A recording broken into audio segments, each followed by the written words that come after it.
So we're the Looper family. My husband's name's Chris. I'm Leanne. This is Elizabeth. She's 8. Andrew will be 6. Kaleigh's 3. And Elijah is now over a year old. He's the only one that hasn't had all of his vaccines.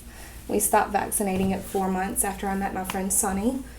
And we had an in-depth discussion about vaccines and the possibility that my 2 middle children were vaccine injured.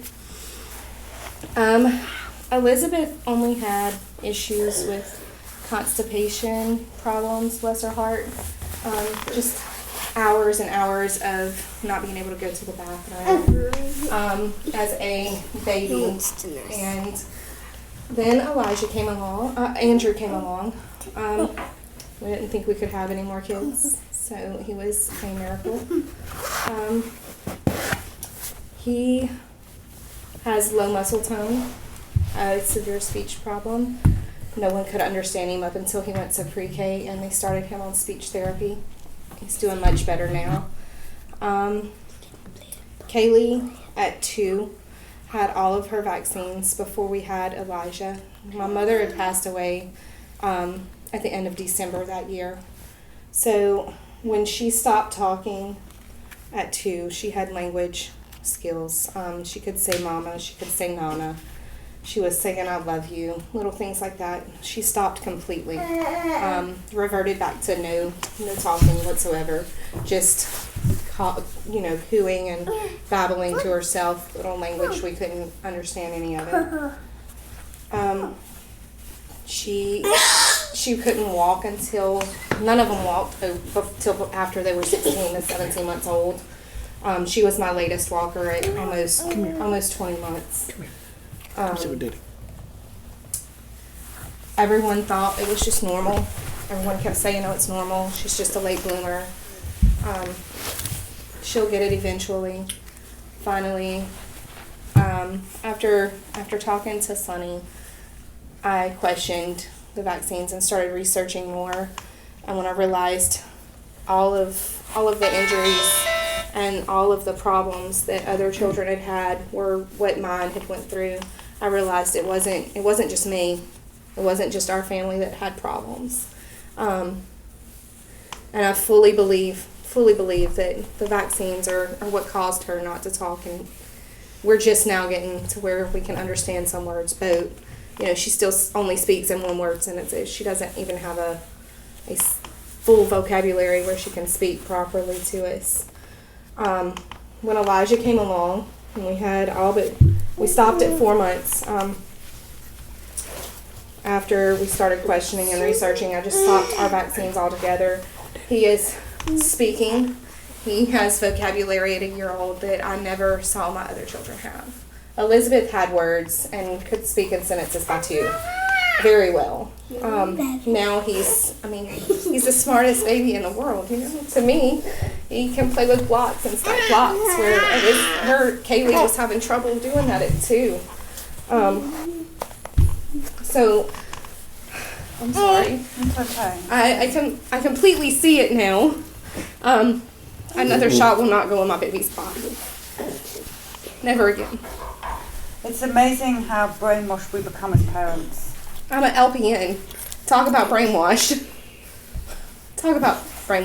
They never tell you. Never tell you these things are vaccines. So what is an LPN? A licensed practical nurse. It's a step down from registered nurse. And so when you were training to be a nurse, they talk about vaccines at all? We get told we're supposed to give them, that they'll prevent the worst of the diseases. What they don't tell you is what's in them.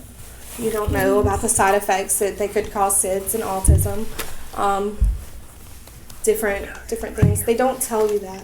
They don't give you the inserts. You're just told, this is for the MMR. You're preventing against measles, mumps, rubella. It's something mandatory. They need it. They don't tell you that there's exemptions. They don't tell you special circumstances are there that children shouldn't be vaccinated. They just tell you to give the shot and don't worry about anything else. And what about you as the father to these beautiful children? How does it make you feel that this has happened, so potentially being injured by vaccines or have been? Seeing the difference between our oldest son and our youngest daughter and our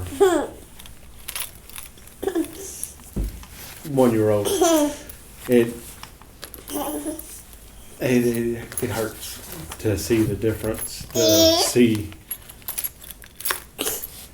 what has happened between the two middle ones and our youngest and our oldest, to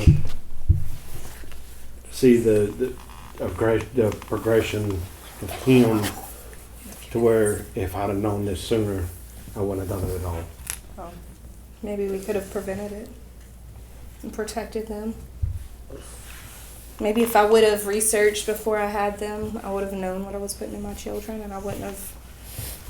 It goes against everything I'm about to put any of those certain ingredients in aborted baby cells. I'm completely against abortion, and to see that, it just broke my heart to know that they keep babies alive and do it too. Honestly, I don't understand why they even want to make it mandatory for, in some states, you have to have them for your children. We should be able to, as parents, choose what we want for our children.